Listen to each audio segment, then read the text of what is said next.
Vous avez parlé du satanisme, c'est quoi? Est-ce que quelque part là vous ne rejoignez pas les thèses d'Eléo Taxil qui était un anti-juif? Non, parce que Léo Taxil, je pense que c'était un escroc. Non, mais en fait on peut comprendre satanisme comme une métaphore, c'est-à-dire des gens qui ouvertement travaillent pour le mal, c'est-à-dire dans le projet de réduire la population par la famine, d'aggraver les inégalités sociales avec une vision raciste, racialiste. On le voit très bien quand certains se lâchent en privé ou qu'on lit d'ailleurs leurs écrits. Pour moi c'est le mal, c'est Satan, et quand on s'intéresse on voit que réellement, en plus de faire le mal, là c'est Satan métaphore, c'est que réellement souvent ils appartiennent à des sectes, à des groupes, des sociétés secrètes, le Bohemian Club, Skulls and Bones, ou à la haute initiation maçonnique au 33e degré, où réellement ils adorent Satan, c'est-à-dire qu'effectivement, ce n'est plus une métaphore, ça devient réellement leur religion. J'ose le dire, ça peut paraître pour un peu délirant, mais je pense qu'effectivement les élites mondialistes accomplissent un projet satanique, et que ce sont souvent d'ailleurs, quand on s'intéresse à leurs pratiques occultes et privées, des adorateurs de Satan, effectivement, à l'intérieur de loges, de sectes, etc. Ce qu'avait d'ailleurs essayé de dire de façon discrète, mais quand même explicite, Stanley Kubrick dans son dernier film Eyes Wide Shut, où il montre bien une cérémonie satanique. Et je pense que c'était son dernier film, et que c'était quand même un iconoclaste et un diseur de vérité, et qu'il avait voulu montrer dans ce film cette chose qui est montrée pratiquement par personne, mais qui est connue de toutes les élites, que ce soit les élites culturelles ou politiques, qu'il y a réellement du satanisme dans la haute dominance politique. Si je vous suis, est-ce que c'était ce satanisme-là que Luc Ferry a pointé sur le plateau de Canal+? Oui, bien sûr. Une des réalisations du satanisme, c'est notamment la pédophilie criminelle de réseau, effectivement, qui souvent se pratique de l'ordre de messe noire, avec parfois même des sacrifices d'enfants, des viols, etc. Il y a tous les témoignages, les constats, etc. pour le savoir.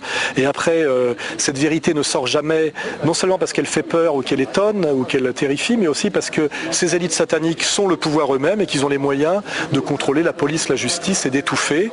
Mais quiconque s'intéresse à ces sujets et cherche, notamment grâce à Internet maintenant, et grâce à certains livres qui sont sortis, comme les dossiers de la honte, il y a des livres qui sont sortis chez EPO, aux éditions du Cherche Midi. C'est comme je le dis, quand on cherche, on trouve tout.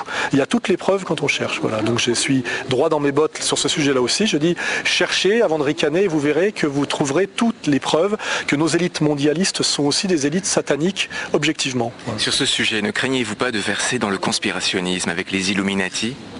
Ça ne me gêne pas du tout. Je pense que les élites dominantes ont un projet, sont structurées en réseau. La théorie du complot est un terme vide qui est une espèce d'anathème mais qui ne veut rien dire. Mais il y a effectivement des complots, il y en a toujours eu. Et il y a surtout des projets de domination, c'est-à-dire avec des gens qui ont une vision du monde et un projet organisé en réseau, et qu'effectivement on peut dire que le nouvel ordre mondial est un complot mondialiste d'une petite élite qui a un projet concerté et qui est organisé contre le reste de l'humanité. Effectivement, le nouvel ordre mondial est un complot. Vous ne versez pas dans la paranoïa, Alain Soral? Écoutez, les gens qui pensaient que j'étais paranoïaque il y a 2-3 ans, aujourd'hui commencent à me donner raison, parce que tout ce que j'ai annoncé dans mon livre s'effectue sous nos yeux. L'aggravation de la crise, des gens qui se révèlent de plus en plus pour ceux qui sont, qui osent affirmer de plus en plus des thèses étranges. Je crois que ce qui me permet de dire que je ne suis pas paranoïaque, c'est que la réalité me rejoint. Donc à ce moment-là, c'est la réalité elle-même qui est paranoïaque. On dit que vous engueulez avec tout le monde, c'est vrai ou pas? Je m'engueule avec très peu de gens finalement, mais je m'engueule avec des gens qui sont connus ou médiatisés. Je m'engueule avec des gens qui me contre, me combattent, me condamnent, me disqualifient, me discréditent, me diffament. Mais ça fait très peu de gens. Simplement, c'est des gens un peu plus connus que le commun des mortels. Si vous avez assisté à la conférence ce soir, vous remarquerez que je m'engueule avec très peu de gens finalement. D'accord avec l'immense majorité des gens et vice-versa.